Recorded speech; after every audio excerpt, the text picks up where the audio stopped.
Hey guys, listen, when we started doing this cab over, started doing some of these roll cage and tube work in here, started getting a whole bunch of questions about measuring pipe to get the bends in the right place. So I kind of thought it'd be neat to show you something that basically that I learned, um, just to give you some ideas and see if it helps you out with your projects. Some of those bends, when you got multiple bends in the same pipe, it can get a little tricky.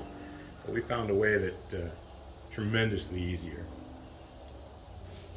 All right, come on over here by the bender. I'll show you what we got.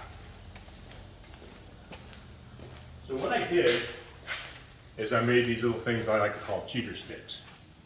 So take some scrap pipe and I'll bend to 90. Now that 90, we're using a Pro Tools B105 HD. So what I'll do is I'll take a piece of scrap pipe and I'll get it in here. And I'll start it, the piece of pipe, right at the edge of the shoe. Now you notice I put a little notch in it. We'll talk about that in a bit. But I'll bend a piece of tubing to whatever length that you feel necessary. I mean, I just used a bunch of scraps. Okay. So now I have, as you can see here, I got 90 degree, 45 degree, 60 degree. Just made a little rack to have them. So let's use this two pieces of pipe here. Let's say you're going to bend a hoop for your cage. So those notches become important for the direction that you want to put it. So if you set them up against your two walls, or ½ inch away, or whatever you need to do, and you got your notches facing one another, you measure the distance between the notches. Okay, so now you've got a measurement of the distance between those two.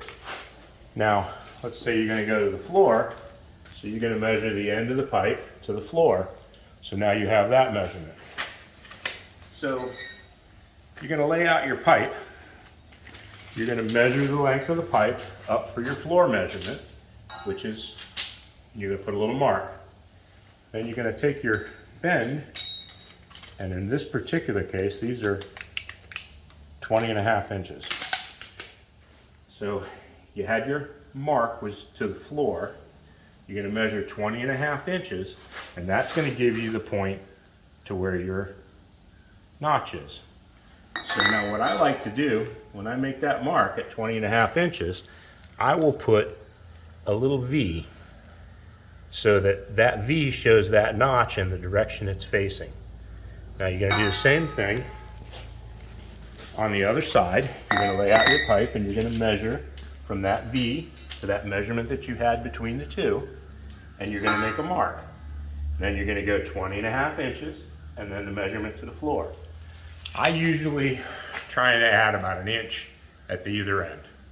But as long as you have that mark and that V, you can make your bend, because when you set it back into your bender, you get your bender all set up, you bring that V, that little mark on your V, back up to the end of your notch so you know exactly where you started, and you make your bend.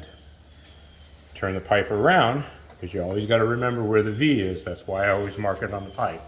Turn it around and you make your bend again. Now by the time you're through, you should pretty much have the perfect length that you needed. It works almost every time. Never had an issue with it. Takes some practice, and that V is very important because it makes a difference as to which end of the bend that you use.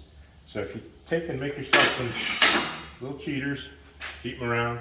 If you needed an odd bend or something, you need to make another one. But it seems to work very well. Now, you don't need a big fancy bender. This is a Pro Tools bender. I modified this one and made it hydraulic. I used a lift pump. They're relatively cheap.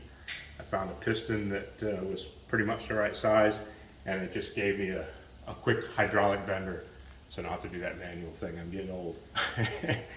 Anyway, guys, I hope this helps, but that is the easiest way I've found to measure your bends. If you got any questions, put them in the comments down below, and Don't forget to like and subscribe and share. Have a good one.